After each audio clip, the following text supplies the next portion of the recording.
Hai, ketemu lagi. Saya akan bahas perihal kekerasan seksual dalam Undang-Undang Indonesia. Ini saya akan bahas dari latar belakang pendidikan saya, salah satunya di bidang hukum. Definisi dan bentuk kekerasan seksual.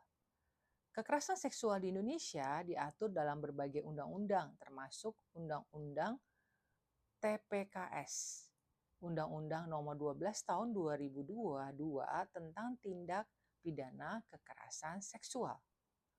UU TPKS ini secara khusus mendefinisikan kekerasan seksual sebagai setiap perbuatan yang merendahkan, menghina, melecehkan dan atau menyerang tubuh dan atau fungsi reproduksi seseorang karena ketimpangan relasi kuasa dan atau gender. Bentuk kekerasan seksual apa saja? Pertama, bentuknya adalah perbuatan yang tanpa persetujuan, seperti pemerkosaan, penetrasi seksual, dan segala bentuk penetrasi seksual yang tidak mendapat persetujuan. Kemudian, perbuatan seksual yang dilakukan terhadap anak di bawah umur atau orang tidak berdaya meskipun tanpa penetrasi seksual atau biasa dikenal dengan tindakan pencabulan.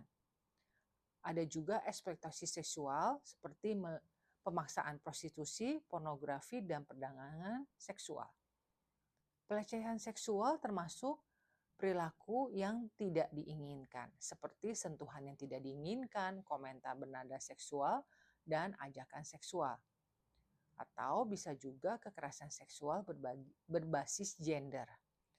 Misalnya kekerasan seksual terhadap perempuan, lesbian, gay, biseksual, transgender, dan intersex. Pasal-pasal dan hukumannya. Dalam Undang-Undang TPKS ada beberapa pasal. Yang pertama pasal 4 itu mengatur bentuk kekerasan seksual. Ancaman hukumannya paling lama 12 tahun dan atau denda paling banyak 300 juta.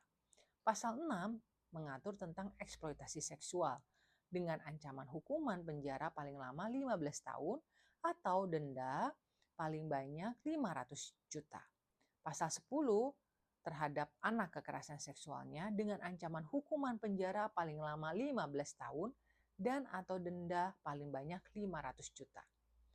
Kalau dalam KUHP atau dikenal dengan Kitab Undang-Undang Hukum Pidana, Pasal 285 mengatur tentang pemerkosaan dengan ancaman hukuman penjara paling lama 12 tahun. Pasal 289 itu mengatur bagaimana tentang perbuatan cabul terhadap seseorang yang tidak berdaya dengan ancaman hukuman paling lama 7 tahun. Pasal 290 mengatur tentang perbuatan cabul yang dilakukan secara fisik dengan ancaman hukuman paling lama 7 tahun. Kalau dari Undang-Undang PKDRT nomor 23 tahun 2004, yakni tentang penghapusan kekerasan dalam rumah tangga, ada pasal 8, itu mengatur tentang kekerasan seksual dalam rumah tangga dengan ancaman hukuman paling lama 15 tahun.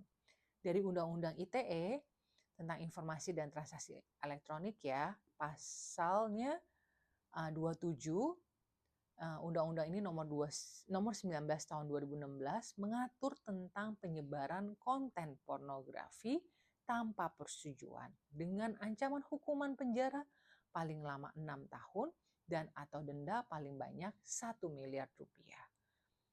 Yang perlu menjadi catatan yang penting, hukuman yang dijatuhkan terhadap pelaku kekerasan seksual dapat bervariasi tergantung jenis kekerasan, tingkat keparahan, dan faktor-faktor lainnya.